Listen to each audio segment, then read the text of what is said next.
Far to the north, where the winters are long and the summers brief, there stands a lighthouse that few have ever seen in person. It is called the Lantern of Solbray, perched on a narrow peninsula that juts into a restless, steel-colored sea. The winds there are constant, bending the grasses and stripping the paint from anything left outdoors too long.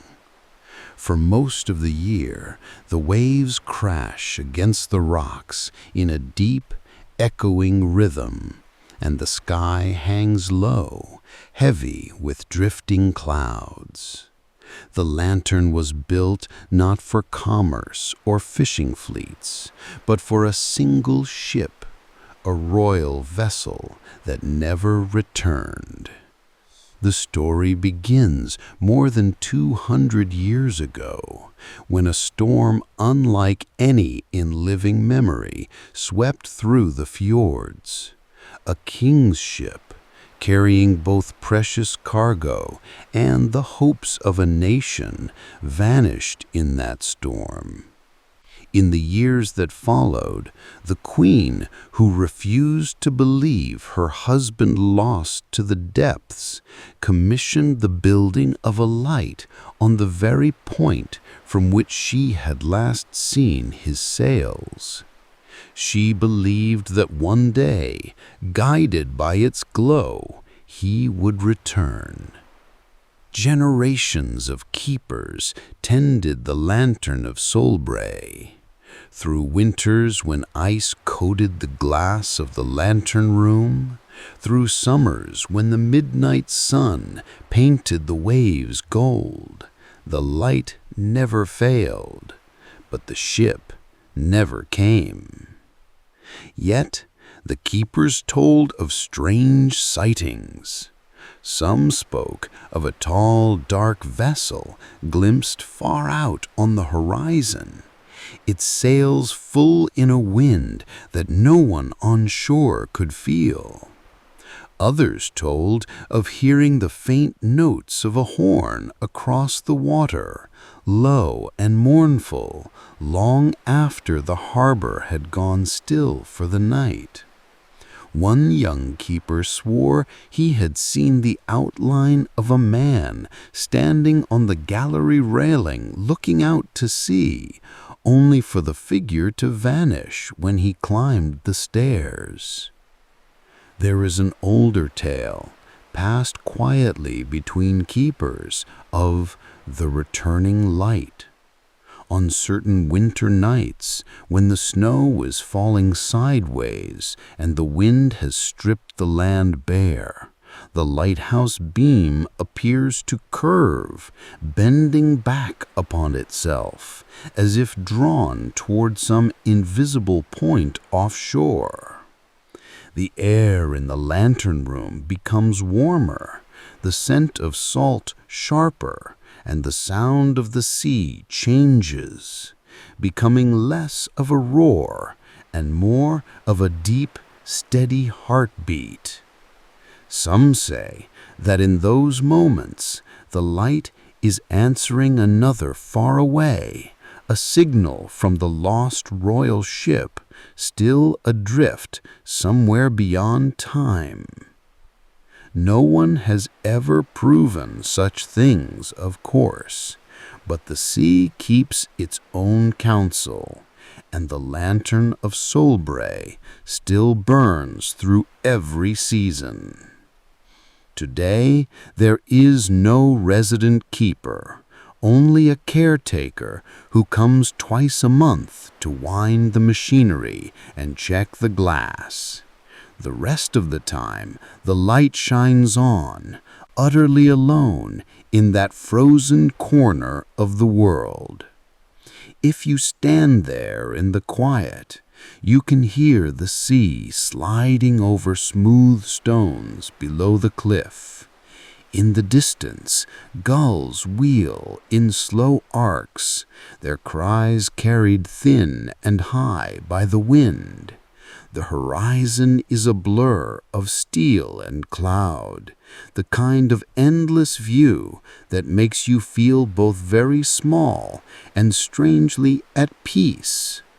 And as the beam sweeps across the darkening waters, you might find yourself wondering not whether the lost ship ever returned, but whether somewhere in the world's wide oceans it still sails by that guiding light. Under a pale silver moon, the ocean breathed steadily against the rocky shore, the air tinged with the scent of salt and drifting seaweed. Out beyond the jagged cliffs, a single beam of light swept the horizon, slow and deliberate, as if keeping time with the waves. This was Greyhaven Lighthouse, a lonely sentinel on the eastern coast whose lamp had burned for more than a century. Its stones, weathered by endless seasons of salt spray and storms, carried the quiet dignity of a place that had outlasted generations. They say the lighthouse was built by a shipwright named Elias Thorne, a man who had once sailed the very waters he now watched over. He had returned from the sea after losing a ship in a sudden squall, a storm so fierce that the sky and sea seemed to become one churning mass of black. Most of his crew had made it ashore, but some never returned, and the memory of their absence haunted him. To atone, or perhaps to find peace, Elias built the lighthouse with his own hands, stone by stone, determined that no other sailor should be lost for want of a guiding light. On nights like this, with the fog rolling in low and thick, you could almost imagine him still here. Locals whispered of a figure in an old mariner's coat walking the gallery in silence, adjusting the lamp, checking the wind. Some believed it was only a trick of the light and mist. Others swore they had heard the faint sound of boots on iron stairs when no one else was inside.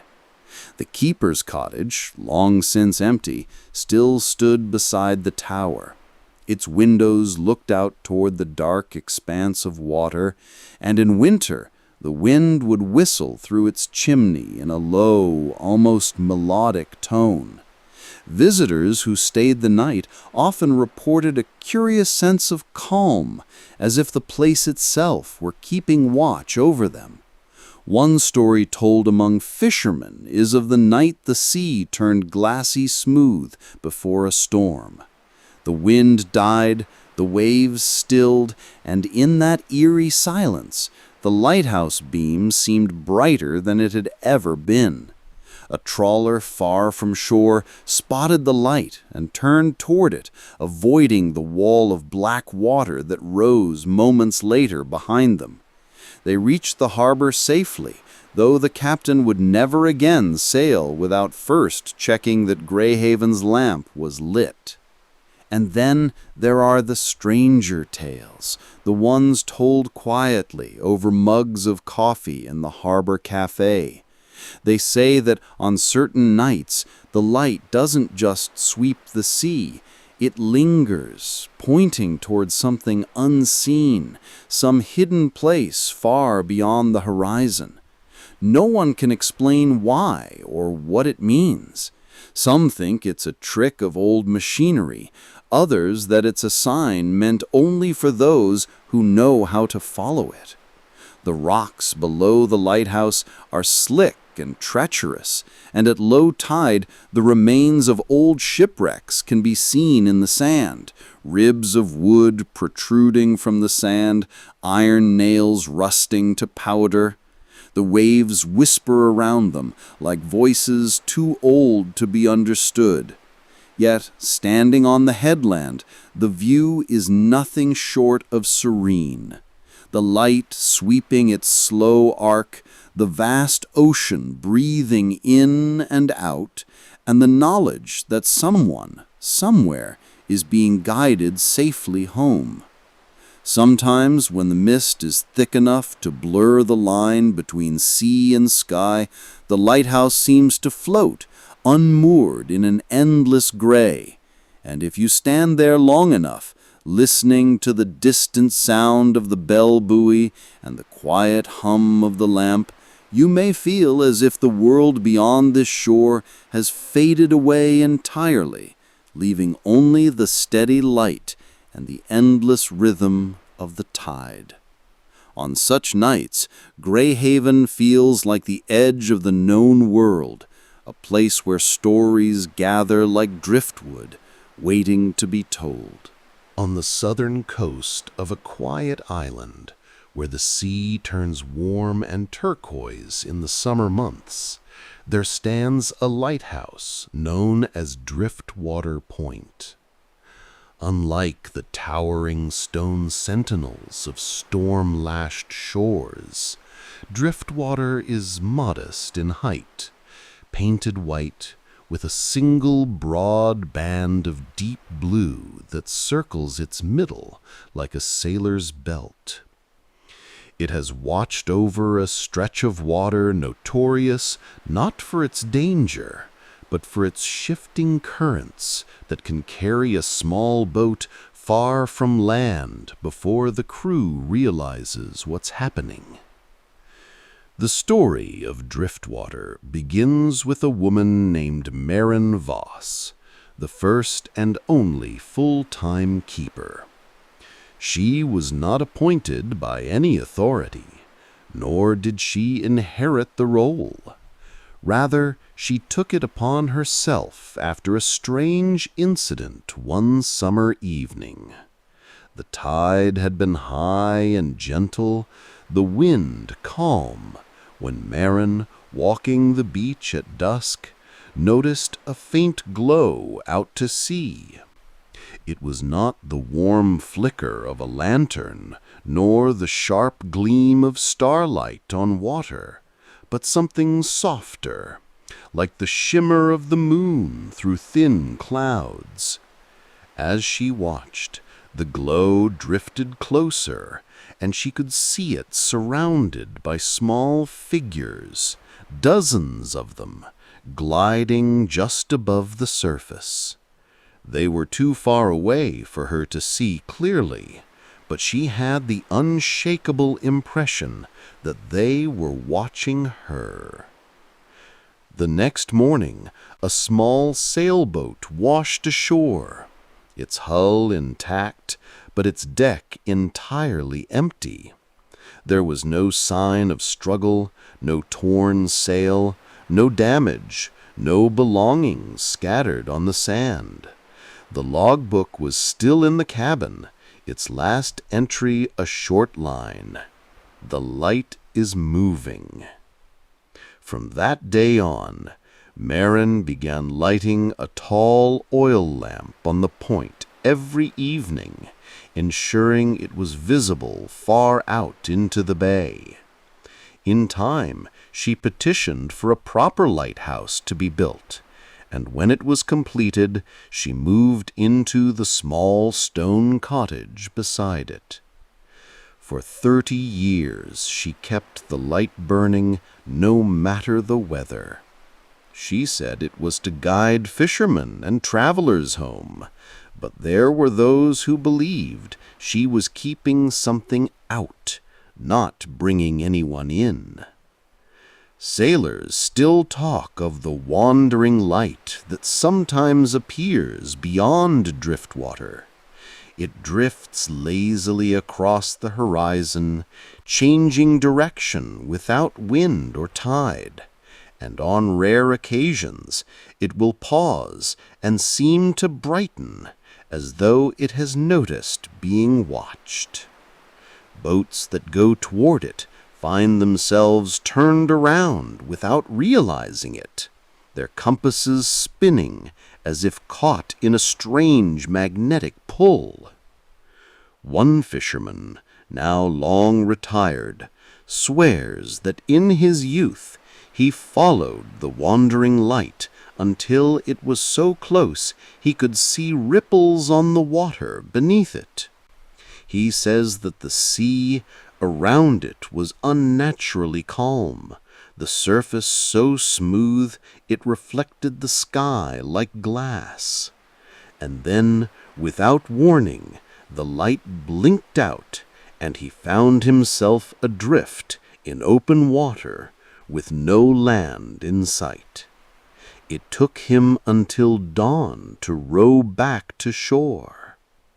Today, Driftwater Point is automated, its lantern powered by electricity, and its cottage empty but well kept.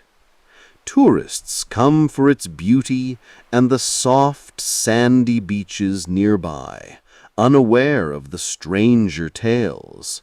But locals know that sometimes, when the tide is right and the night is warm, a faint glow still moves across the horizon, and if you watch it for too long, you might feel the currents shift beneath your feet as if the sea itself were trying to draw you closer. There is a lighthouse on the western cliffs of Bracken Rock, a rugged stretch of coast where waves slam into the stone with a force that shakes the ground. It is called Iron Bell Light, named for the great bronze bell that hangs in a steel frame beside the tower. The bell was once the only warning to ships on fog-bound nights, its deep voice carrying across the water long before the lamp was built. Iron Bell's keeper in its earliest days was a man named Rowan Hale, a former blacksmith whose hands were as rough as the cliffside he lived upon. He had come to the post after a tragedy at sea claimed his younger brother's life. Though Rowan was known as a man of few words, he took to the task with relentless devotion, sounding the bell through storms until his arms ached, and later tending the great oil lamp with almost ceremonial care. But it is not Rowan's story that lingers. It is the bell's. Old sailors will tell you that on certain nights the bell rings without wind, without hands to pull the rope.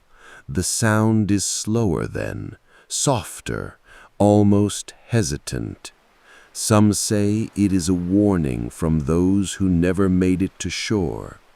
Others believe it is the sea itself calling to those who once answered it. One of the most well-known tales comes from a merchant ship that nearly struck the rocks in a dense autumn fog. The captain swears that he heard the bell toll clearly, 5 slow notes, guiding them away from danger. But when they reached port, and he came ashore to thank the keeper, Rowan told him he had been asleep at the time, the lamp still burning, the bell untouched. There is also the story of the Silent Storm. It happened many years later, long after Rowan was gone. A violent squall rolled in without warning, but instead of the usual roar of wind and sea, there was only a strange muffled stillness. Fishermen sheltering in the cove heard the bell strike once, a single low tone, and then the storm broke with full force, driving rain, foaming waves, and wind that tore at the cliffs.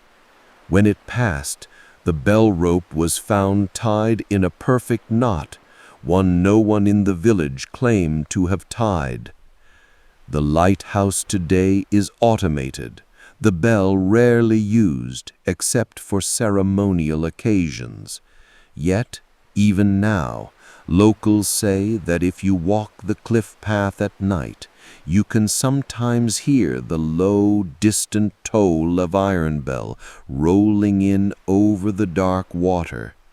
It comes only in threes or fives, never more, never less, and the sound carries with it a peculiar feeling, neither dread nor comfort, but something in between. Visitors often leave small offerings beneath the bell's frame, seashells, coins, scraps of rope. No one knows exactly why this tradition began, but the villagers smile when asked, saying only, "It's for safe passage, whether you're coming or going."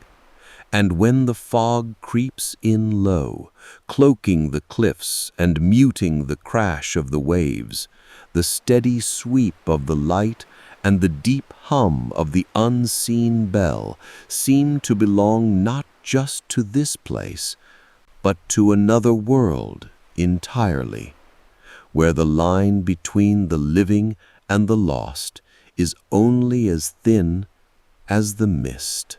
Off the windward coast of a remote archipelago lies a lighthouse unlike any other, the Glass Watch. From a distance, it appears almost delicate, its tower formed not of stone, but of shimmering panes that catch the sun by day and scatter the moonlight by night. In truth, its walls are made from thick, sea-weathered crystal panels framed by iron, each one etched with intricate patterns like frost on a winter morning. The Glass Watch was commissioned by a reclusive mariner named Captain Orrin Fell, whose fortune came not from trade, but from salvaging the wrecks of ships claimed by the surrounding reefs. It is said that in his later years, burdened by guilt over the countless vessels he had failed to warn, he poured his wealth into the construction of a light so bright, so unmistakable, that no ship would ever be lost there again. When lit, the Glass Watch did more than guide sailors. It mesmerized them. The beam refracted through its etched panes into hundreds of narrow shafts, each a different hue, spreading across the sea like ribbons. Mariners swore that if you sailed through them, you would hear faint voices in the wind, names, dates, half-sung shanties from decades past. But the beauty of the lighthouse came with strange tales. Some captains claimed that the colored gleams sometimes formed a distinct pattern like a map laid upon the waves. Others told of nights when the light pulsed slowly, almost like a heartbeat, and those who stared at it too long felt as if they were being drawn towards something vast and unseen below the surface.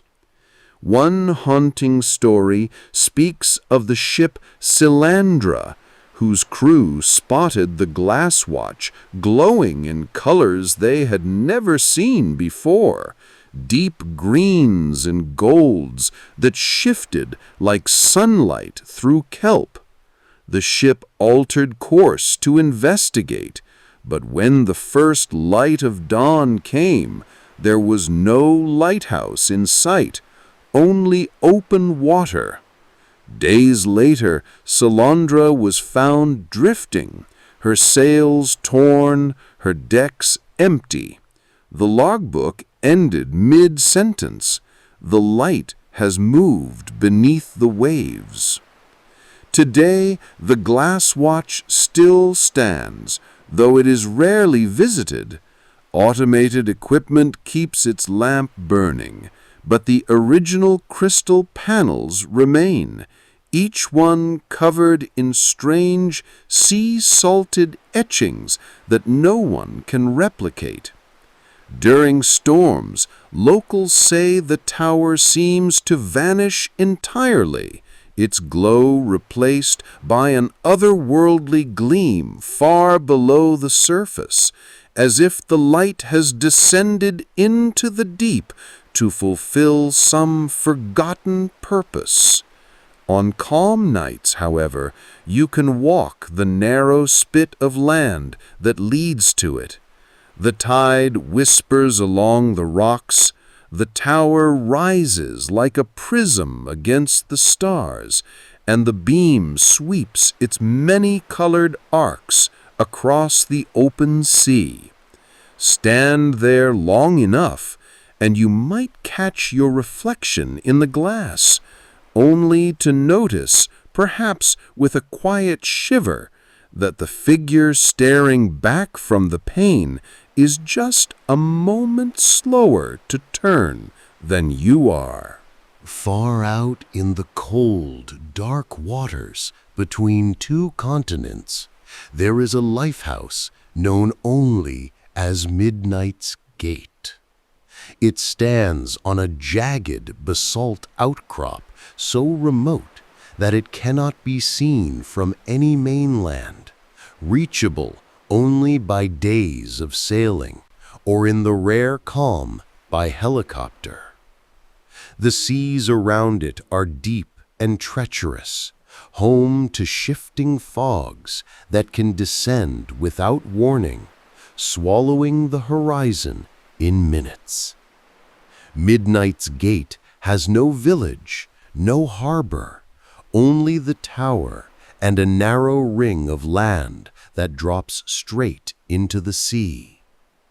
The first keeper, a man named Aldrich Shore, lived there entirely alone.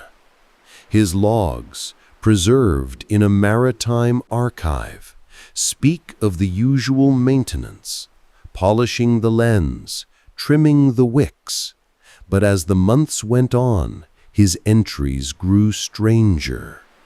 He wrote of lights beneath the waves, vast and slow-moving, like lanterns swaying in some unseen current. He described low, resonant sounds that made the glass in the lantern room tremble, though the air outside was still. One entry dated late in the second winter reads, "The light is not mine alone. Something answers it." No one knows what Aldrich meant. When the next supply ship arrived, the tower was immaculate, the lamp burning, but the keeper was gone. His boots stood neatly beside the bed, his logbook open on the desk, a fresh cup of tea growing cold beside it. The sea was calm that day, the weather clear. The keepers who followed stayed no more than a year at a time. Each spoke of the strange acoustics, how voices carried oddly in the stillness, how the waves sometimes seemed to echo from beneath the island rather than from the cliffs. Some mentioned dreams so vivid they woke expecting to find the tower surrounded by ships, sails glowing in pale blue light. One of the enduring mysteries of Midnight's Gate is the phenomenon called the double beam. On certain nights, when the fog is thick and the moon hidden, a second beam appears, identical to the lighthouses, but sweeping in the opposite direction. Mariners have spotted it from afar and assumed there must be two towers marking a dangerous channel, only to discover there is no second structure.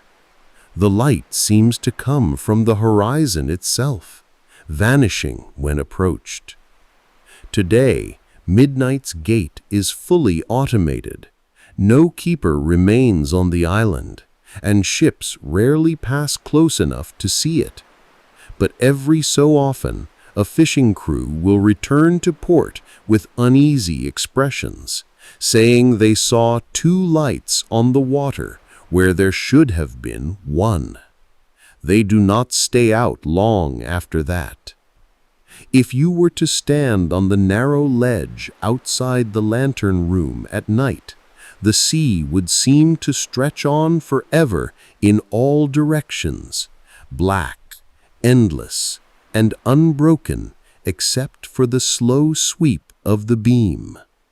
Yet, if you waited in the silence, you might notice the faintest flicker far below, deep in the dark water, moving in perfect time with the light above, as if something vast and unseen were keeping watch from the depths.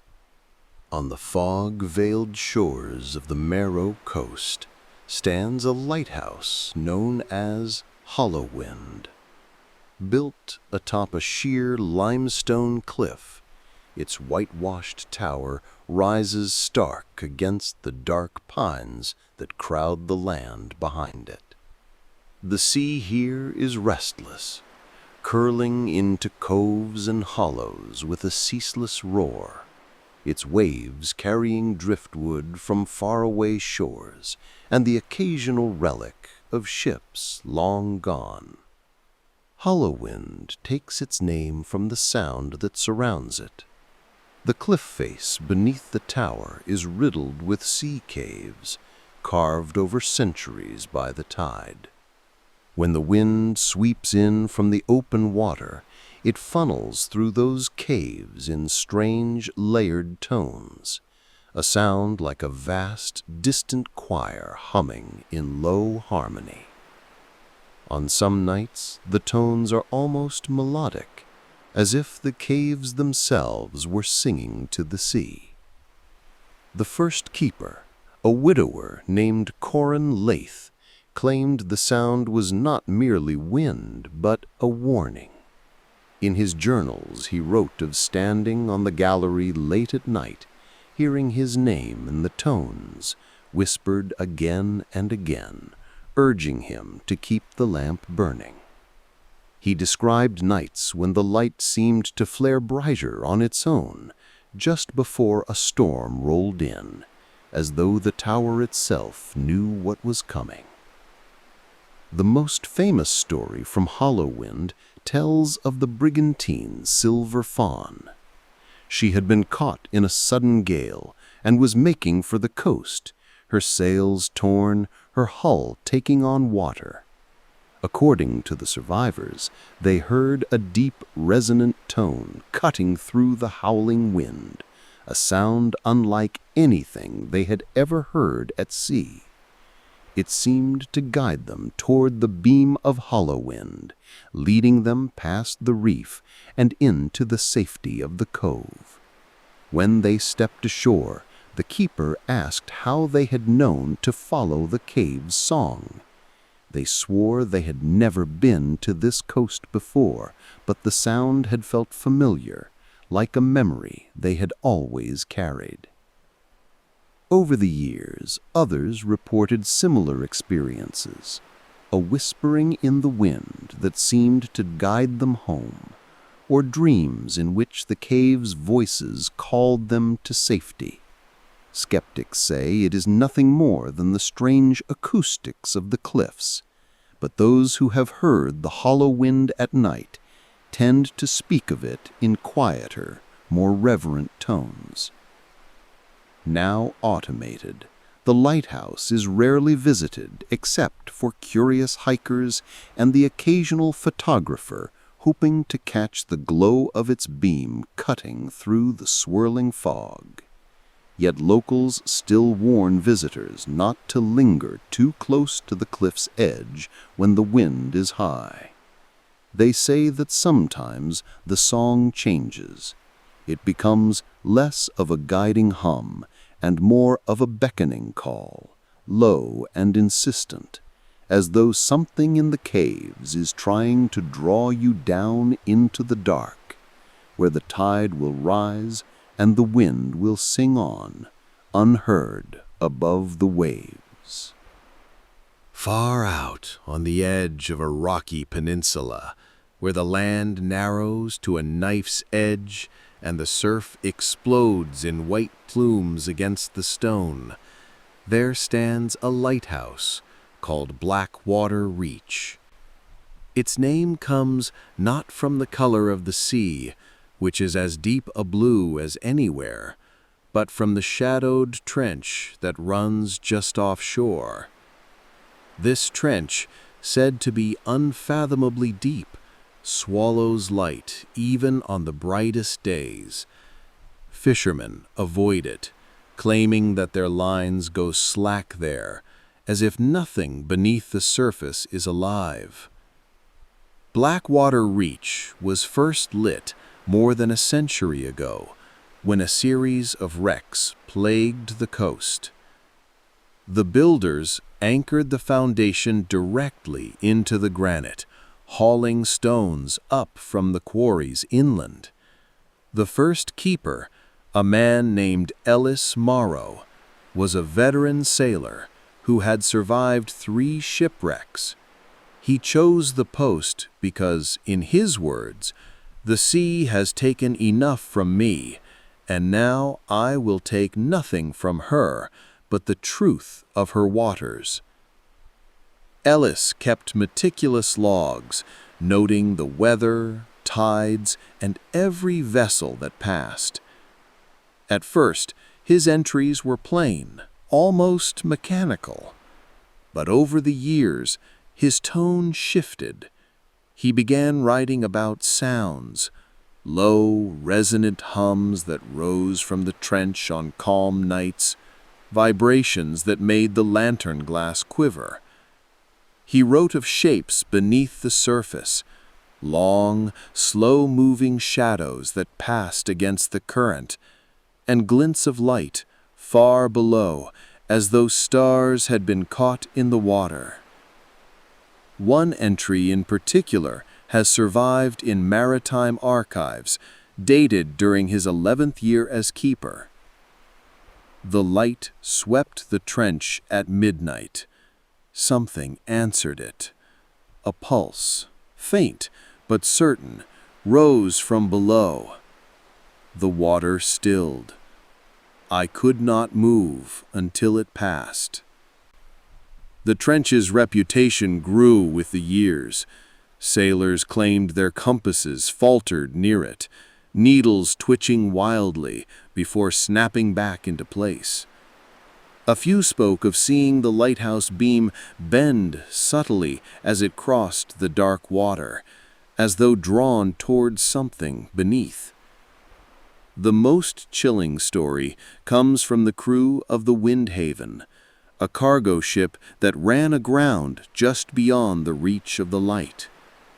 They said that as they struggled to launch the lifeboats, the sea around them went glass smooth. In that eerie stillness, the beam from Blackwater Reach shone directly onto the trench, and something vast moved into view below. They described it only as a pale horizon that shifted upward, too large to be a creature, too deliberate to be a trick of current. Then, without warning, the waves returned, shoving them toward the shallows. By the time they looked back, the water above the trench was once again opaque and still. Today, the lighthouse is automated, but the locals keep the path to it well maintained. They say the beam must never go dark, though they will not explain why. Hikers who make the journey to the tower describe a strange stillness there, as if the air is heavier, damp with salt even on dry days. Some say they've seen lights deep in the trench when the tide is low, flickering faintly like lanterns being carried along some unseen road. On certain moonless nights, when the wind dies and the sea lies flat, you can stand on the gallery and look straight into the darkness. You will see nothing at first, only the smooth black surface reflecting the tower's light. But if you wait long enough, the reflections seem to shiver, as though something below has turned its attention upward. And in that moment, you might understand why Ellis Marrow, in his final log entry before disappearing without a trace, wrote only 3 words: "The light listens." On the far edge of the outer shoals, where the tide chews away at the land year after year, stands a lighthouse known as Starfall Spire. The name comes from the strange phenomenon that has been witnessed there for centuries. Brief streaks of light that appear to fall from the sky into the sea, even on cloudless nights when no meteor showers are forecast. The tower is tall and narrow, built from pale stone that seems to glow faintly in moonlight. From a distance, it looks impossibly delicate, like a needle piercing the horizon.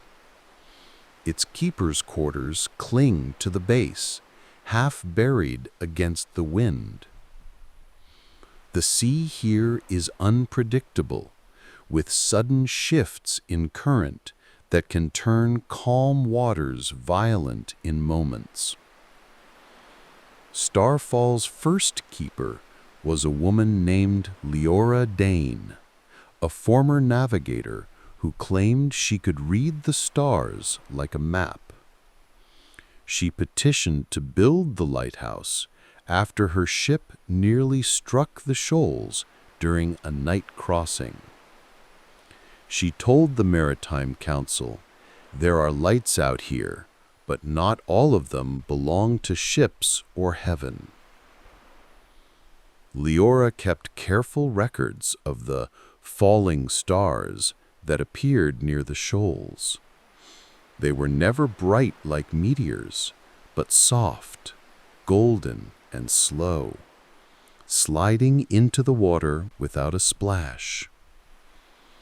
Sometimes there were 2 or 3 in a night, other times none for months. She noted that on nights when they appeared, the wind would often shift, bringing with it a faint metallic scent, and the beam from the lighthouse would seem to carry farther than usual. The strangest entry in her log comes from her 12th year as keeper. 3 lights tonight. They did not fall, they rose. I thought at first it was a trick of reflection, but no. The glow came from beneath, rising to meet the air, then drifting away. I could feel the tower's stones hum under my hands. There is an enduring story of the cargo vessel Evenstar, which passed Starfall Spire on a calm autumn night.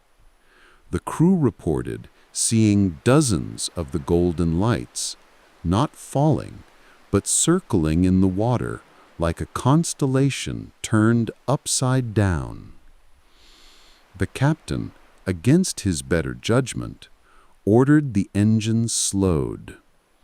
As they drifted, the water beneath them began to shimmer, as if they were sailing over a mirrored sky. The glow lasted only a few minutes, but the helmsman swore that the constellations reflected below were not the ones visible above. When the Evenstar reached port, barnacles on her hull were found to be strangely patterned, forming shapes that resembled old navigational charts no one could identify. Today, Starfall Spire remains active, its light still sweeping the horizon each night. The automation system records weather and tidal data, but it cannot explain the lights. Every few years, a researcher arrives determined to solve the mystery and leaves no closer to an answer. Locals have their own theory. They say the lights are not falling stars at all, but something returning. Lanterns from ships that once sailed these waters, sinking down into the deep or rising up from it, marking a path no living navigator can follow. And if you watch them too long, with the night wind in your ears and the salt thick in the air, you might find yourself wondering which side of the water's surface you truly belong on. On the jagged rim of hollow shoal, where the seabed rises suddenly from deep ocean to razor-edged reef, there stands a lighthouse called Breakwater Crown. From the sea, it looks almost regal, its white tower encircled by a wide stone gallery, the railings wrought into curling shapes like waves frozen in iron. In calm weather, it is a picture of elegance. In storms, it is a fortress, taking the full fury of the sea head-on. The shoal has claimed more than its share of ships. The currents twist unnaturally here, as though pulled from below, and even seasoned captains find their charts unreliable in certain tides. Breakwater Crown was built to stand directly on the edge of the danger, its beam sweeping in a wide arc to warn vessels before they reached the teeth of the reef. The first keeper, a man named Harron Lyle, was a former naval officer known for his strict precision. Yet even he began to speak of strange occurrences within weeks of taking the post. On quiet nights, he said, the waves against the reef would fall silent, not fade away gradually, but stop altogether, leaving the air unnervingly still. In those moments, the lighthouse beams seemed to stretch farther, as though the darkness itself had thinned. It was during one such stillness that Harron saw what he later called the procession. Out beyond the reef, a line of faint lights appeared, bobbing on the water in perfect unison.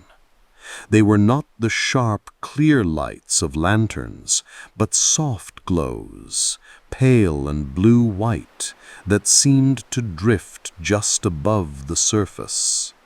They moved slowly toward the shoal, never breaking their perfect spacing. Harron swept the main beam across them, and the lights did not dim or scatter. They simply continued forward, slipping into the reef's hidden channels before vanishing entirely. Years later, a cargo vessel called Ravenhold reported nearly the same sight. The captain described a parade of dim lights on the water, which his crew assumed were buoys marking a safe channel. They altered course to follow them, and found themselves sailing directly into shallow water. The reef should have torn the hull apart, but instead the sea went eerily flat beneath them. When they reached open water again, the lights were gone, and the captain swore that his compass had spun uselessly the entire time. Locals claim that the procession is older than the lighthouse itself, tied to the wreck of an ancient fleet whose ships went down all at once in a storm centuries ago. Some believe the lights are their final signal, doomed to replay the last moments of their voyage.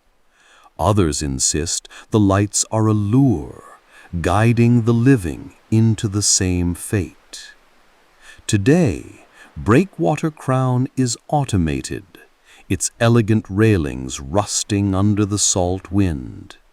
Yet from time to time, passing mariners report the procession still. Dozens of pale lights moving in perfect rhythm across the dark water, heading toward the jagged mouth of the shoal. And there are whispers from those few who have seen the lights up close, that if you stand on the gallery and watch them too long, you'll begin to hear a sound carried faintly on the still air, a slow, measured beat, like oars dipping in unison into water that has not known the wind for a very long time. Far off the southern coast, where the sea turns from green to a deep, unbroken blue, there is an islet barely larger than the lighthouse that stands upon it. Mariners call it Eel Grave Light, though its name doesn't appear on modern charts. The rock is sheer on every side, offering no place to land except for a single iron ladder bolted into the stone, rusted, sea-beaten, and slick with spray. The myth begins with the first and only keeper, a man named Roderick Hale. He was a solitary figure, chosen for the post because he preferred silence to company. For the first year, his reports were precise and uneventful. Weather readings, maintenance logs, sightings of distant ships. But then, the entries began to change. The earliest strange note read, "The tides here are wrong." No explanation followed. Weeks later, something brushes the foundation at night. Heavy, slow. Months passed, and his handwriting grew erratic. It watches from the water, only at high tide. Then, one night during a violent storm, his final log appeared. "If I let the light go dark, it will come for me.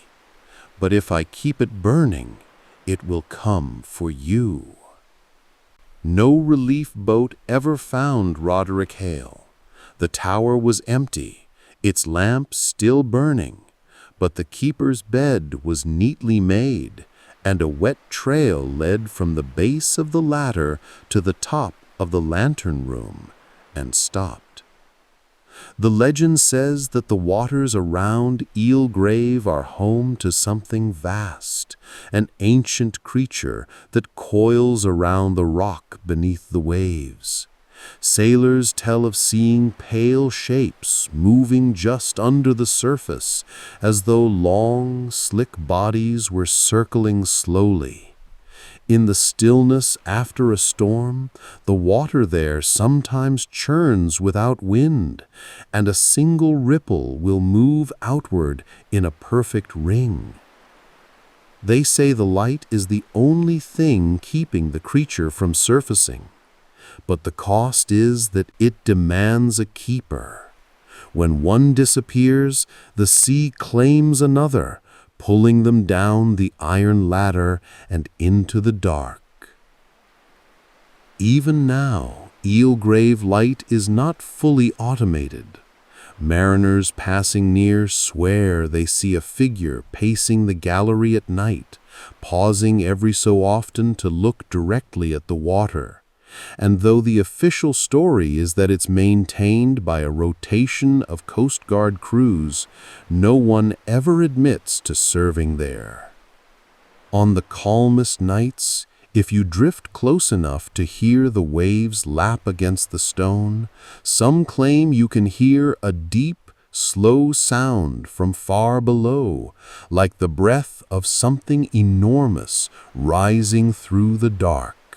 Far out on a wind-swept cape, where the land is nothing but grass, stone, and sky, there stands a lighthouse called Ebbenwick Tower. It rises from the cliff like a blackened spear, its iron-bound stones weathered to a deep charcoal hue. Even in bright sunlight, the tower seems to drink in the light rather than reflect it, casting a faint shadow that feels too long for its height. The surrounding waters are infamous among sailors, not for reefs or shoals, but for the sudden, unnatural fogs that roll in without warning. These fogs are not like the soft mists that drift along most coasts. They are dense, dark, and cold, swallowing sound and light until the world feels impossibly small. It was to pierce these deadly veils that Ebbenwick was built, its great lamp casting a beam so sharp and white it could cut through the heaviest obscurity. The first keeper was a quiet man named Jonah Wex, known for his steady hands and unshakable calm. In his first months at Ebbenwick, he wrote only about routine matters, oil levels, weather conditions, ship sightings. But in the second winter, his entries grew strange. He wrote about nights when the fog would roll in and the beam of the lighthouse would not reach as far as it should. He described seeing outlines, tall, indistinct forms, standing in the fog just beyond the base of the tower. Jonah noted that these shapes never moved closer, nor did they vanish when he shone the full lamp upon them. They simply stood, silent and unmoving, as if waiting. He tried to approach them once, taking the stone steps down toward the cliff's edge, but the fog thickened until he could see nothing at all. When it cleared, moments later, he was standing at the very brink, toes over the drop, with no memory of how far he had walked. One chilling entry from his logbook reads, "The lamp is not alone tonight. Another light moves in the fog, smaller, golden, but steady. It stays opposite mine, matching the sweep of the beam. When I pause, it pauses. When I turn away, it waits." There is a legend among the few mariners who pass Ebbenwick's waters that speaks of the mirror light.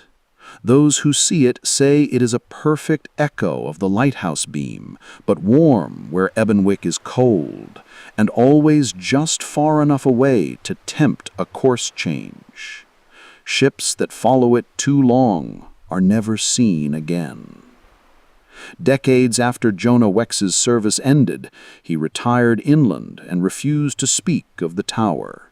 Another keeper vanished from Ebbenwick during a fog-bound night.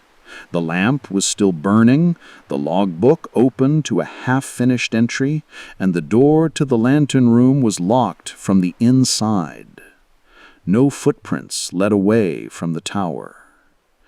Today, Ebbenwick runs without a human hand, its automation humming through long, empty nights. But the stories persist. Some fishing crews say that in the densest fog, the beam still has its twin, sweeping in perfect unison far out in the mist. Others claim that if you stand on the cliff beside the tower at night, you will see faint figures waiting where the fog is thickest. Tall, unmoving shapes, as silent as stone, watching the light turn again and again toward the sea. And sometimes, in those rare, perfectly still moments between the rotation of the beam, you might feel the faintest glow on your back, warm, golden, and not coming from the tower behind you. Far out at sea, in the chill waters of the North Atlantic, there is a lighthouse few have ever seen up close. Mariners call it the Hollow Spire. On the charts, it's simply marked as Beacon 7, a nameless, wind-beaten tower rising from a slab of jagged rock, no larger than a city street. The Hollow Spire is unlike other lighthouses. It was built, so the story goes, not to warn sailors of danger, but to contain something. It stands over a deep fissure in the ocean floor, a place where the water is darker than ink and where the currents move in ways no tide should. The foundation of the tower is sealed with thick iron plates, riveted not by ordinary bolts, but by strange symbols hammered into the metal. The keepers were always solitary men and women, no families, no apprentices. When a keeper took the post, they stayed for exactly 1 year and 1 day, after which they left by ship, never to return. The replacement would arrive the very next morning, without fail. It was a rotation the authorities never explained. In the winter of 1914, the post was offered to a man named Elias Crow, a former sailor with no kin and a reputation for being unshakable. Elias accepted, thinking a year of solitude and steady pay would suit him fine. He arrived at the Hollow Spire on a gray December morning, stepping off the skiff that brought him, and watched the boat vanish back into the mist. The lighthouse loomed above him, tall, narrow, and impossibly silent except for the slow, steady rush of the waves. Inside, the air smelled faintly metallic, like old blood. The stone walls were damp, and here and there he found those same strange symbols carved into the mortar. The logbook on the desk was open to the last entry. Light must not go out before midnight. Never look directly into the beam when it sweeps east. That was all it said. For the first few weeks, life was uneventful. He kept the lamp lit, polished the lens, and maintained the machinery. But as January deepened, he began to notice something strange. Whenever the beam swept eastward, the air would grow colder. Sometimes the glass of the lens would tremble, not from the wind, but as if something outside had brushed against it. One night he heard it for the first time, a sound rising up from the water far below. Not the cry of a gull, nor the groan of the waves, but something more like singing, low, slow, and inhumanly deep. It threaded through the air like a call meant only for him. By February, the singing came every night, timed perfectly with the eastern sweep of the light. He tried to ignore it, but his dreams began to change. In them, he was walking down a spiral staircase beneath the lighthouse, deeper and deeper, until he stood on a platform of rusted iron over a black chasm. Something enormous moved below, its shape hidden, its eyes, many eyes, glinting faintly in the dark. One night, just past the spring equinox, the singing was louder than ever, so loud he thought the stones might crack. Against every warning in his mind, he climbed the narrow stairs to the lantern room and looked east, straight into the beam. For an instant, the fog vanished. The sea stretched endlessly, but it was wrong, flat, slick, and too still. And there, rising from it, was a figure taller than the lighthouse itself. It was not human. Its limbs were long and jointless, its skin pale as the moon, and where its face should have been, there was only a vast black hollow. Elias stumbled back, but the thing didn't move. It only raised one impossibly long arm and pointed not at him, but at the base of the lighthouse. When he ran down the stairs, the trap-door he had never noticed before was standing open. A stairway of wet stone spiraled down into darkness, and from below the singing came not from the sea, but from within the tower itself. Elias's last entry in the logbook was found months later, after the next keeper arrived. It read only, "Light is out. The gate is open. I am going to sea."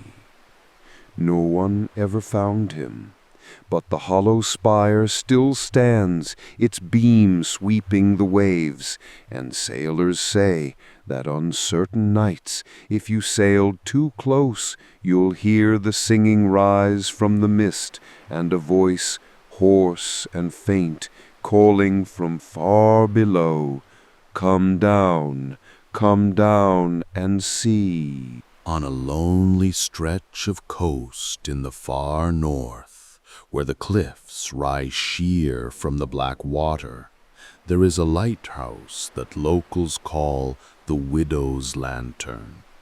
Its real name has long been forgotten. Records say it was built in the late 1800s, but even the exact year has been lost. The tower is tall and narrow, painted in stark stripes of black and white, its lamp encased in glass that seems older than the tower itself. The story says that the lighthouse was not built for ships at all, but for a woman. Her name was Elira Vane, the wife of a whaling captain who was lost at sea. She is said to have walked the cliffs every night for months after his disappearance, holding a small lantern and staring out at the horizon. When the townsfolk tried to comfort her, she simply said, "He can still find me if the light is high enough."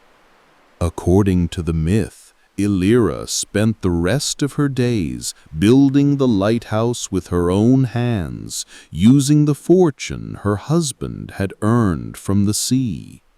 She hired no keepers, only she tended the lamp. The light burned every night without fail, and those who sailed near swore it was brighter than any other beacon along the coast. But the strange thing, sailors said, was that the light was not white nor yellow. It was deep red, like the glow of embers. Some claimed that if you looked into that light for too long, you would not see the sea, but a vast expanse of black water beneath a sky full of unfamiliar stars. The myth turns darker here. It is said that on certain nights, the red beam would sweep across the deck of a passing ship, and one man, always one, would vanish without a trace. No splash, no cry, just gone. Mariners began to believe that the widow's lantern was not guiding ships to safety, but feeding the sea in exchange for something it gave her. The end of Elira's story is told in whispers. One stormy night, the townsfolk awoke to see the red light burning brighter than ever before. It cut through the rain and mist like a blade, sweeping the horizon in frantic arcs. Then, at all once, it went out.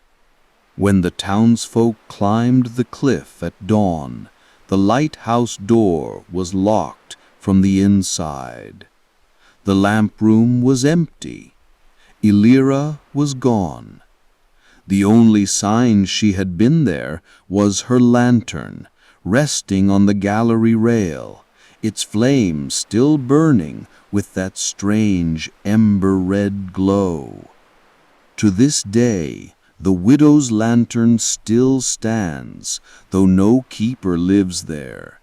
Its modern light is white now, but locals swear that on certain foggy nights, the beam turns red again. Ships that pass too close during those nights sometimes lose a crewman, and their captains, if they speak of it at all, say they heard a woman's voice just before it happened, soft as a sigh, saying, "Now you can find me." Along the rugged cliffs of the outer Hebrides, there is a lighthouse perched so high above the sea that the waves seem like distant whispers far below. It is called Cairn Dhu Light, named for the black cairn of stones stacked beside it. Stones that, according to local legend, were placed there one by one for each shipwreck the sea claimed in the cove beneath. Cairn Dhu was built in the late 1800s, not just to guide ships, but to guard a stretch of water known as the Drowned Stair. Beneath the surface, an ancient stone formation descends in perfect steps, vanishing into the depths. No one knows who built it or why, but old fishermen say the steps lead to a door that only opens under certain moons. The lighthouse had only one keeper at a time, and every keeper had the same instructions. Keep the lamp burning through every night, no matter the weather, and never, under any circumstance, descend to the shore when the moon is full. For decades, the keepers followed these rules. But in 1923, a young man named Martin Laird took the post. Martin was ambitious, a lover of the sea, and prone to ignoring the warnings of old men. When he heard about the Drowned Stair from the villagers, he laughed it off as superstition. That winter was unusually harsh. Storms battered the cliffs, and for days at a time the sea below boiled with whitecaps. Then one night in February, the clouds parted, and the moon rose full over the water, casting its pale light down into the cove. From the lantern room, Martin saw something strange. The normally restless surface lay completely still, as if the sea itself were holding its breath. And in that stillness, the Drowned Stair was visible, every step illuminated, leading down into a glowing blue void. Curiosity took hold.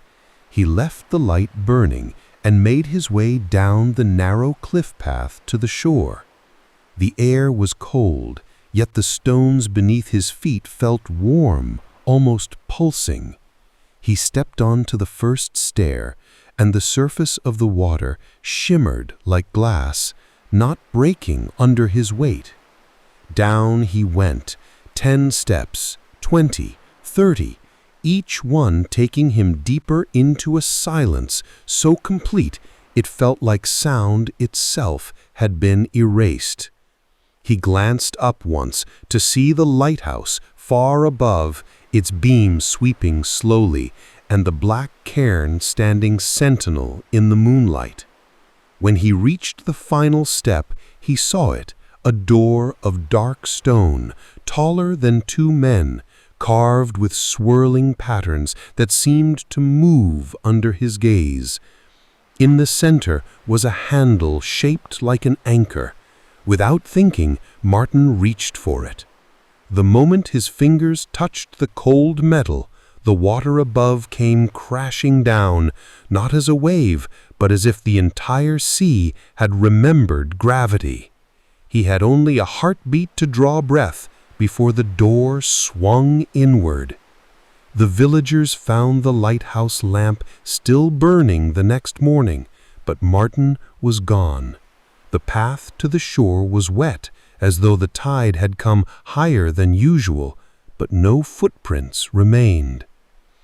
To this day, on certain winter nights when the moon is full, some say you can stand at the edge of the cliff and hear footsteps rising from the water, slow and deliberate, climbing the drowned stair toward the shore.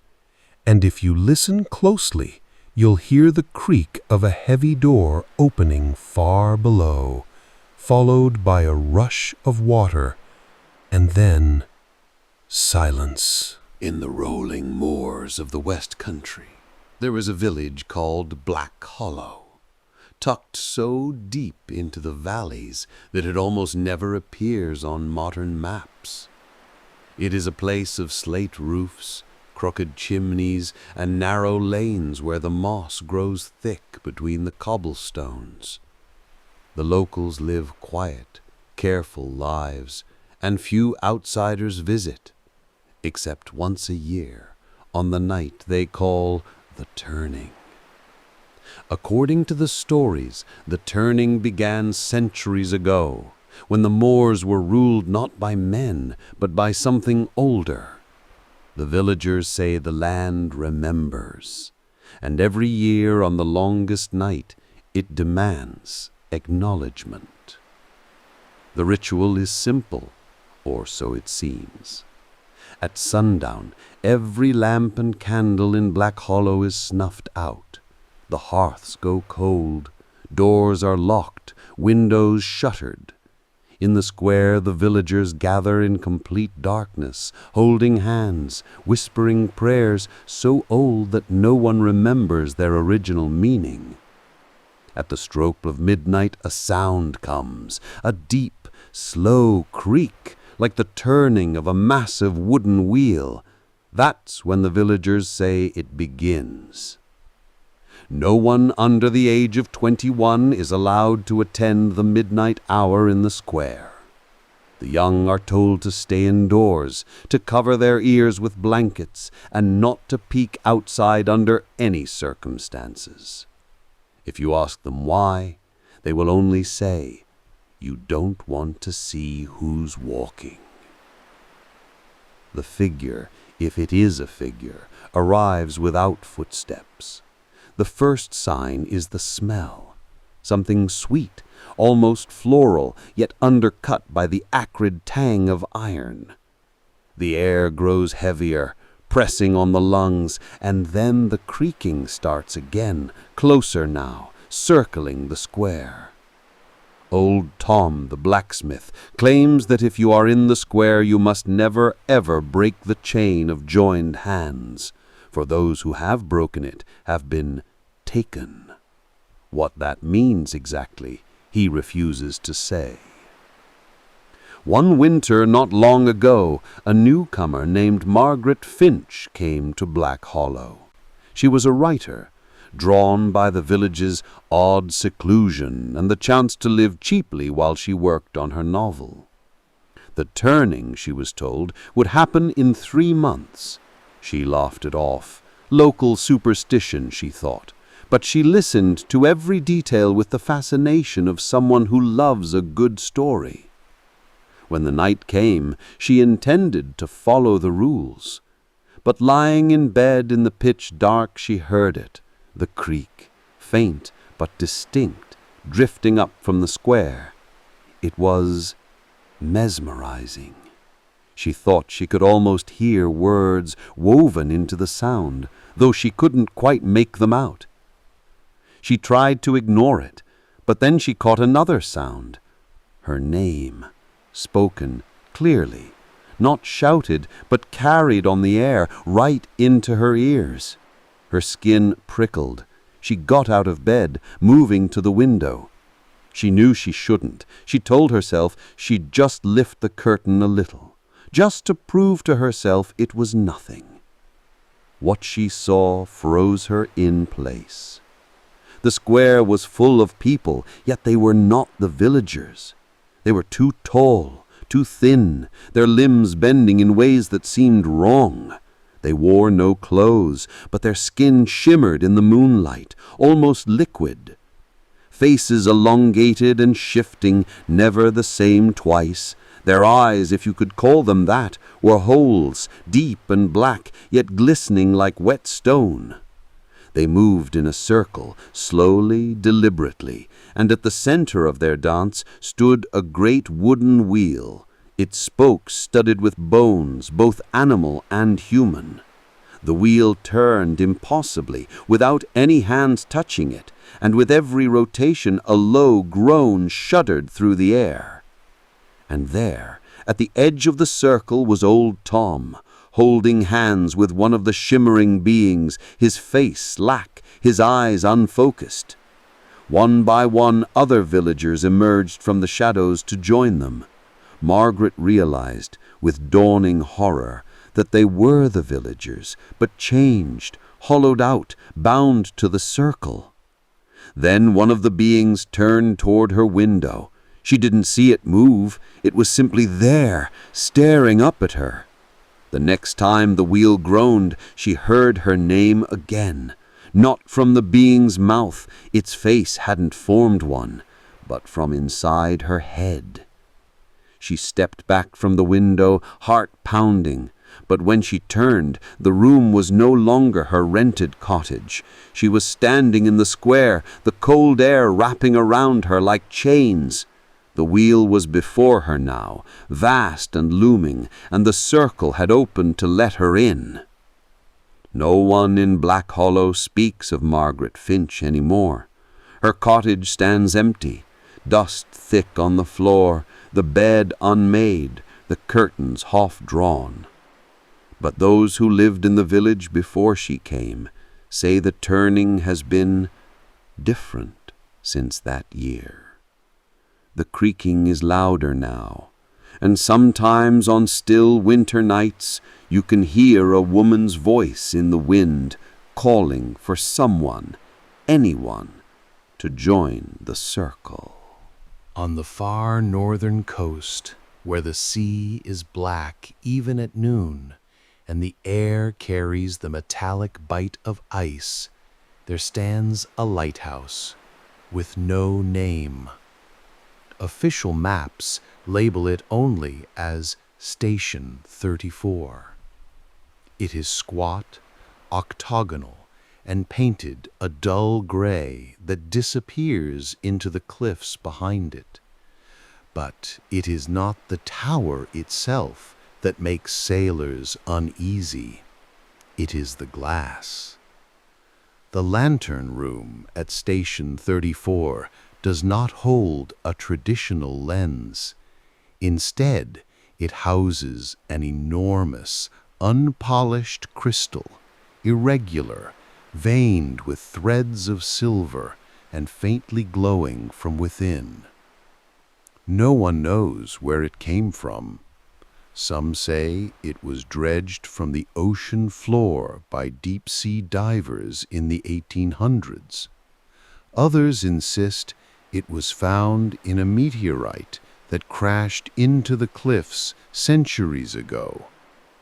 Whatever its origin, the light it casts is unlike any other. It is not bright, but it reaches. Mariners claim that even when the lamp is unlit, the crystal seems to draw the eyes, pulling a ship's course subtly toward the shore. This is why the lighthouse is always manned, not to guide vessels, but to keep them away. The keeper's job is to shroud the crystal at night with thick black curtains. One winter, a new keeper arrived, Elias Marek, a quiet man from the inland mountains. He'd never seen the sea before. The station chief explained the rules. Keep the curtains drawn, record weather, send the weekly signal to the Coast Guard. Never, under any circumstances, look directly into the crystal for more than a few seconds. For the first 3 months, Elias followed orders. But winter nights at Station 34 are long and absolute. The wind howls like something alive. The surf pounds the cliffs without pause, and the silence between storms can feel heavier than the noise. One night, during a blizzard, Elias was woken by a soft hum, a sound he felt more than he heard. The curtains around the crystal were moving slightly, as though breathing. Against his better judgment, he stepped closer. Through a gap in the fabric, he saw the crystal's glow, but it was not light. It was a scene, a moving image, as if the stone were a window. He saw a calm, sunlit ocean, so vividly real he swore he could smell the salt air. He saw ships, whole and shining, sailing under bright skies. He saw faces, smiling, waving, people he thought he recognized from old photographs in the station's storage room. The hum grew louder.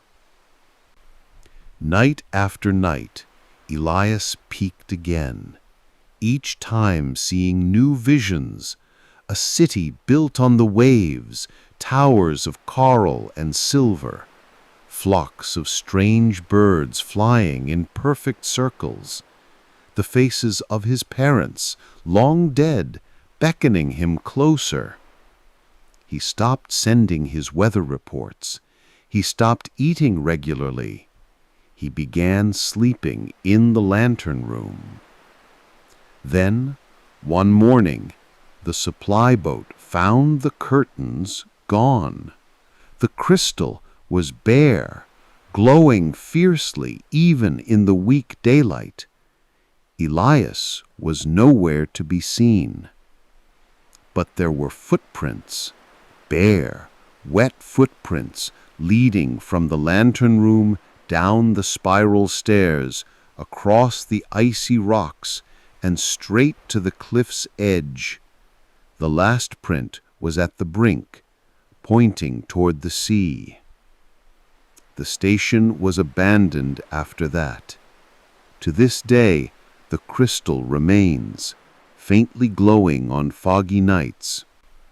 Some sailors say, if you look at it too long, you'll see something. Maybe the same visions Elias saw.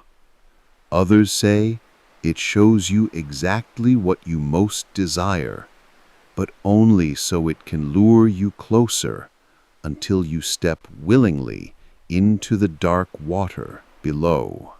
The Vanishing at Island Moor, the island that swallowed men. Far out in the outer Hebrides, where the sea is cold enough to still a man's heart in minutes, lies Island Moor, a rocky, grass-clad speck of land battered by wind and spray. Few set foot there willingly. The island is known for its lighthouse, a lonely white tower rising above cliffs where the sea eternally claws at the stone. In December of 1900, 3 lighthouse keepers vanished from this place. Official reports would later call it an accident, a tragedy of storms and waves. But among the fishermen who still sail within sight of those cliffs, the story is different. They say the island itself took the men, swallowing them like it swallows the tide. The 4th keeper. Decades later, a relief keeper named Malcolm Kerr was sent to spend the winter there alone while automation equipment was being installed. He had heard the old tales, but dismissed them as weather-worn superstition. Yet from his first night, something felt wrong. The wind carried a sound he could not place, not the whistling he was used to on other postings, but a low, resonant hum, like a deep organ note. At times it seemed to come from beneath the island itself. On the 3rd day, Malcolm found an old logbook in a locked cabinet. The handwriting was rushed, slanting more wildly with each page. The final entries belonged to keeper Donald MacArthur, one of the 3 who vanished in 1900. Sea like glass, yet they are out there calling, not in any tongue I know. Mark sees them too. James pretends he does not. Lantern will not go dark, must not go dark. The last line was written 3 times. Do not look into the fog. The fog that moves against the wind. That night the hum grew louder. Malcolm climbed the spiral steps to the lantern room and froze halfway up. Through the windows he saw the fog rolling in from the sea, thick and white, but moving against the wind. When it reached the cliffs, it didn't dissipate, it rose, higher, until it wrapped the lighthouse balcony in a ghostly halo. Shapes began to form inside it. Tall, thin figures, featureless, yet watching. Malcolm reached the lantern room and instinctively turned the light toward them. The beam struck the fog, but instead of cutting through, it seemed to catch, as if the air itself had weight. The figures froze. Then one stepped forward. Its outline wavered, like a reflection on water, but its eyes, 2 pinpoints of pale light, fixed on him. The whisper in the dark. Malcolm ran down the stairs, locking the iron hatch behind him. But the hum was inside now, vibrating the walls. Words began to take shape in the sound, though they were not words he knew.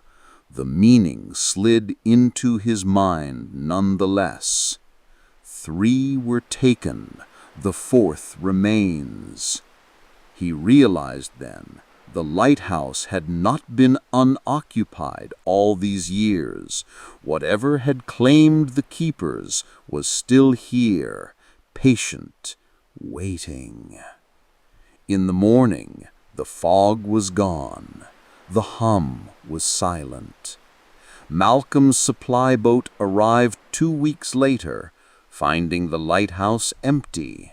The logs, the lantern, and Malcolm himself were never seen again. Some nights, fishermen say the beam sweeps the waves when it should be dark, and in the glow, a solitary figure stands at the glass, staring toward shore. And if you sail too close, they say you'll hear it, that deep, resonant hum, pulling you toward the rocks. The phantom light of Hallow Reef. The first whispers. Along the rocky coast of North Devon, fishermen tell of a reef so treacherous that even gulls avoid it. The charts mark it only as Hallow Reef, a place where currents pull in 3 directions at once, and fog rolls in without warning. For more than 100 years, there have been whispered reports of a strange lighthouse out there, one that does not appear on any map. No government has admitted to building it, yet sailors swear they have seen its beam in the blackest storms, sweeping across the water in perfect, slow arcs. A light when there should be none. Most stories begin the same way. A vessel caught in thick fog, with the sound of waves breaking over unseen rock. Then, from nowhere, a piercing white light cuts through the mist. The crew, panicked but grateful, turns toward it, assuming they are being guided into safe waters. The beam is steady, calm. The tower itself is barely visible through the fog, tall, iron gray, with no keeper in sight. As the ship draws nearer, the light seems to tilt downward, beckoning them onward. The vanishing ships. Not one ship that has followed the phantom light has ever reached port. They vanish without a trace, their last positions placing them deep among the teeth of Hallow Reef. No wreckage washes ashore, no distress calls are heard, only silence. Fishermen say that if you linger too long in those waters, you can hear voices in the fog, muffled, as if spoken from the bottom of the sea. Some claim these voices call out names, not of those aboard, but of loved ones left behind. The call is so clear, so personal, that sailors turn their vessels without thinking. The tale of the Eleanor Gray. The most detailed account comes from the Eleanor Gray, a merchant brig that vanished in 1912. Only one man, the cook, was pulled from the sea days later by a passing trawler. He was half mad from cold and thirst, but he clutched the ship's bell and refused to let it go. According to his delirious story, the captain spotted a light through the storm, just off the reef. The crew cheered. Salvation was near. But as they approached, the bell on the foredeck began to ring by itself, in time with the sweep of the phantom beam. The sound grew louder until it drowned out the storm. Then there was a lurch, a sound like the ship's timbers snapping, and the cook was in the water. Before he lost consciousness, he swore he saw the light change from white to a deep red, and for the briefest moment a figure silhouetted in the lantern room, not moving, not human. The omen. Even now, when storms close in over Hallow Reef, some say they see the beam sweeping out to sea. The old men of the harbor shake their heads and refuse to watch. They say if you see that light, you must turn your back and sail the other way, no matter how lost you are, because the phantom light does not guide ships home. It guides them elsewhere, to a harbor where no tide ever falls and no dawn ever comes. The last light of Scary Halt. The fire.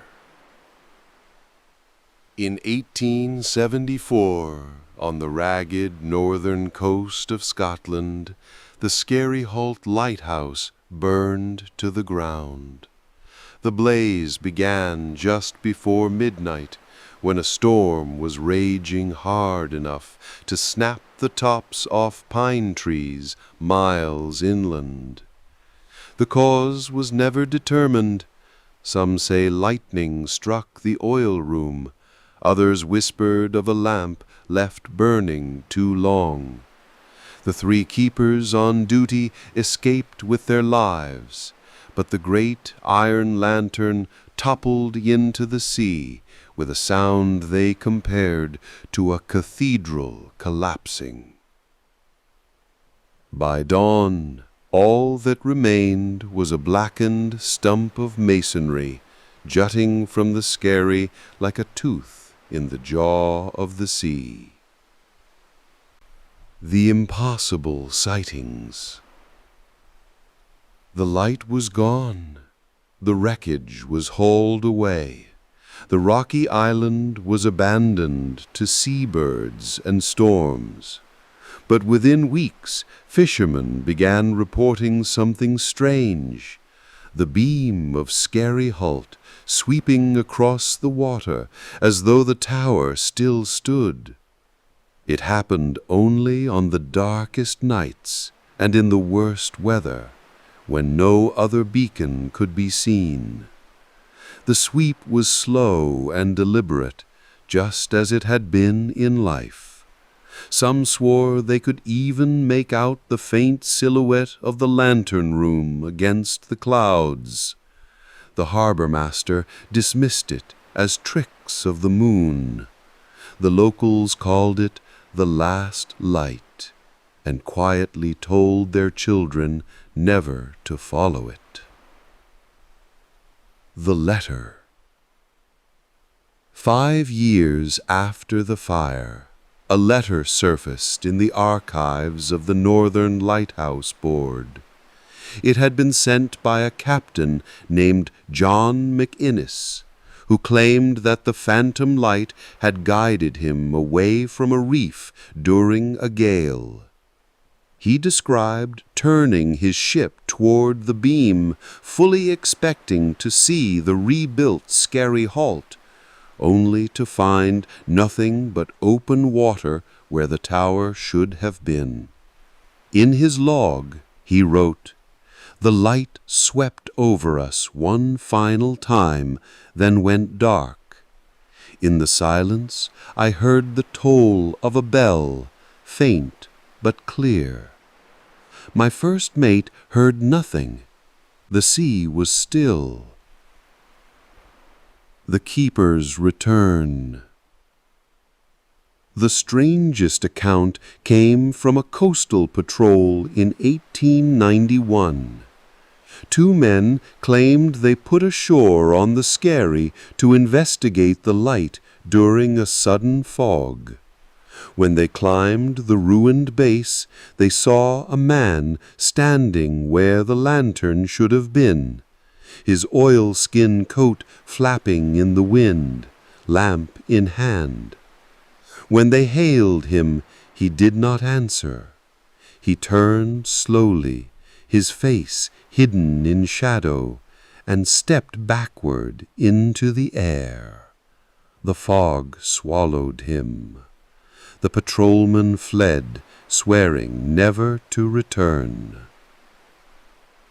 The Whisper of the Sea. Even now, more than a century later, sailors say the beam of Scary Halt appears from time to time. The old trawler crews know to kill their engines and drift until it passes. because the light doesn't always guide you away from danger. Some say it draws certain ships towards something, a place just beyond the horizon, where the waves are strangely calm and the gulls circle endlessly. A place where the keeper of Scary Halt still tends his fire, waiting for the next vessel to answer the call. The lantern that never went out. The isolated shore. On the far edge of Greywater Bay, where jagged rocks rose from the sea like the teeth of some ancient creature, stood the Hollow Point Lighthouse. Locals swore its lantern had burned without pause for over a century, even during the Great Storm of 1894, when 3 other lighthouses along the coast were destroyed. No keeper lived there now. The structure was fully automated, and the nearest village lay 6 miles inland. Still, fishermen told of seeing a man on the balcony during rough weather, his oilskin coat dripping, a brass spyglass in hand. Thomas Harrow, a maritime historian, had come to study the place for an article. He arrived by motorboat just before dusk, his eyes tracing the narrow tower, its stone darkened with age, its glass dome glinting gold in the dying light. From the moment he set foot on the creaking dock below, he felt watched. The keeper's ledger. Inside, the tower smelled of rust, salt, and faintly of smoke. An old oak desk sat in the corner, its drawers swollen with damp. While exploring, Thomas found a leather-bound book with neat looping handwriting. The final entry was dated 1913, written by keeper Elias Ward. "The storm approaches again. I will not leave my post. The ships must see the light, even if it costs me everything." The pages after that were blank, though faint indentations suggested someone had written more and later torn them out. When Thomas stepped out to the balcony, the wind was sharp enough to sting his cheeks. Waves crashed far below, sending up bursts of foam. The lantern above him pulsed with warm light. He reached for his notebook, and then he heard it. The crunch of boots on the balcony behind him. He turned. No one was there. The man in the light. That night, a storm rolled in faster than the forecast had warned. Rain lashed the tower windows, and the beacons swept across the bay in rhythmic arcs. From the base of the lantern room, Thomas saw movement, a shadow pacing inside, blocking the light at intervals. Thinking a technician had come to service the lamp, Thomas climbed the iron spiral. The wind howled louder the higher he went. When he reached the top, the door to the lantern room creaked open. A man stood there, back turned, wearing a weathered oilskin coat. His shoulders were broad, but his posture sagged under invisible weight. In one hand, he held a spyglass, in the other, a brass lantern that burned with a dull amber glow. "Rough seas tonight," the man said without turning. His voice was deep, hollow. "Best keep the light steady." Thomas stepped closer. "Are you?" The figure turned. His face was pale, the eyes clouded like sea glass. Water dripped from his hair, though he was inside, each drop vanishing before it hit the floor. "I've kept it steady," he whispered, "since the night they went down." The fog below. Lightning flared, illuminating the ocean. Through the glass, Thomas saw something impossible. Dozens of shadowy shapes bobbing between the waves. Not debris, but people. Pale faces just above the surface, eyes fixed on the lighthouse. When he turned back, the man was gone. The lantern above still burned, but the brass hand lamp lay on the floor where the figure had stood, flickering faintly. Thomas left at first light, the sea calm again, the beacon shining as if nothing had happened. He locked the tower behind him, but when his boat drifted away from shore, he looked back one last time. On the balcony, a man in an oilskin coat was watching him through a spyglass, and in his other hand, the lantern still glowed. The lighthouse of whispering waves. The lonely beacon. Miles stepped off the small tender onto the shale beach at sunset. The sky was a bruised purple, and the gray-green surf whispered secrets as it kissed the rocky shore. Above him, the lighthouse stood tall on argent cliffs, a tower of faded white paint and weathered stone, its lantern room glinting with the last light of day. Miles felt the cold sea breeze carry a whisper of ancient memories, rumors of storms long past, and keepers who never left this solitary perch. Inside the lantern house, the heavy brass door shut behind him with a careful thud. He smelled salt and old oil in the air as he climbed the spiral stairs to the dimly lit keeper's quarters, where a single oil lamp cast dancing shadows on the worn wooden floors. In that silence, Miles sensed how long it had been since anyone had lived here. The room was furnished simply, a rickety table, a cot in the corner, and a bookshelf holding a few dusty logbooks. On the table lay a yellowed newspaper clipping about a lighthouse keeper guiding a lost ship to safety, and a leather-bound logbook filled with neat entries. As a lamp burned softly, Miles read through the old keeper's journal by candlelight. One entry caught his eye, a few lines scribbled in faded ink about voices in the fog. Miles smiled softly and convinced himself it was just an old superstition. He brewed a cup of tea and warmed a crust of bread by the hearth. The lighthouse would keep him company now, its steady beam a solitary promise to any weary sailor. The whispering fog. Miles stirred awake at the first drops of rain on the rooftop and the sound of the storm gathering outside. The wind howled through the iron braces of the tower, and the sea below roared like thunder against the cliffs.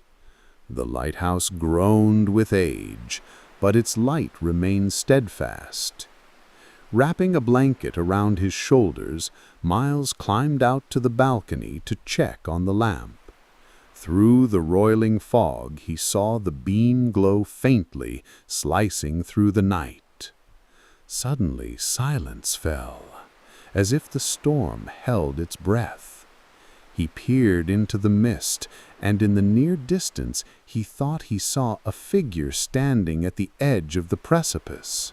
A woman in a faded gray cloak, her hair the color of salt, gazed out to sea.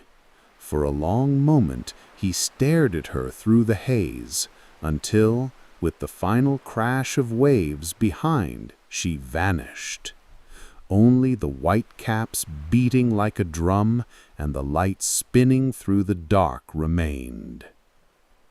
He shivered and went back inside to the warmth of the oil lamp. He tried to laugh it off as exhaustion. The air in the room was still, no rain against the windows, no ticking clock on the wall. Then he heard it, the faint tinkling sound of a child's laughter drifting down the corridor above him. Just a breath of it, like bells on the wind, before it was swallowed by silence. Goosebumps rose on his arms. He called out into the empty house, his voice echoing, "Hello? Is someone there?" There was no answer, only the whisper of the lamp. The haunting presence. Even as the storm raged into the small hours, fatigue blurred Miles' thoughts. He half slept on the cot, but each time he drifted, he was roused by a distant footstep on the stairs above him, soft and quick, as if little feet were running around. He sat up, heart pounding, and listened. A bolt of lightning illuminated the room, showing only empty darkness above. And yet, in that flash of light, Miles fancied he heard the distant patter of a giggling child on the stairs. Clutching his blanket, Miles decided he needed fresh air and climbed again to the top of the tower. Stepping out onto the catwalk, rain brushed his face, but above the storm he thought he heard singing, a soft, mournful melody like a lullaby. He strained his eyes into the fog and reached toward a vague shape at the edge of his vision. There, standing by the lantern, was the woman in the gray cloak, gazing out over the waves. He heard her soft sigh on the wind. When the light's beam swept across her face, he saw eyes that were sad and distant, and in an instant she was gone. He stumbled backward and turned to face the lamp. The beam swung across the room, and as it passed over a tarnished mirror, he caught a glimpse of something behind him, a pale face inches from his own reflection. Spinning around, Miles found only himself staring back, hair plastered by rain and wide, frightened eyes. On the edge of the glass, a small handprint of condensation glistened as if someone had pressed a palm there. Miles wiped it away with trembling fingers, convincing himself the entire night was playing tricks on him. Morning's calm. Gradually, the storm abated, and dawn cast a soft blue light into the lighthouse as the air grew still and gentle.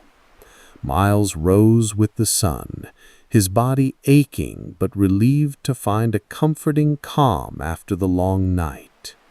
Slanting golden rays painted the walls and made bright pools on the floorboards. With a final flicker, the oil lamp's beam stopped, as if the lighthouse itself had finally been allowed to sleep. Miles went to the wooden table and looked for evidence of the night's strange events. The journal lay open on its pages, and nearby the tea kettle had gone cold. In the entry before the fog, someone had scribbled a hurried note. "I thought I heard a child laughing again." Miles closed the book slowly. On the table, he noticed something tiny and rough, a small seashell he didn't remember placing there. He picked it up and slipped it into his pocket. Stepping out onto the porch, Miles breathed in the clean morning air. The lighthouse stood silent behind him, its windows reflecting the golden light. Far off, a bell buoy chimed softly. Miles knew the fog would lift soon, and ships would see the beacon again. For now, all was peaceful. He turned to descend to the cottage below, the heavy wooden door closing softly behind him. In the hush of the new day, the light blinked once as if in understanding. Miles finally allowed himself to sleep, cradled by the steady sweep of its beam. The bloodline of Grey Watch Point. The beginning.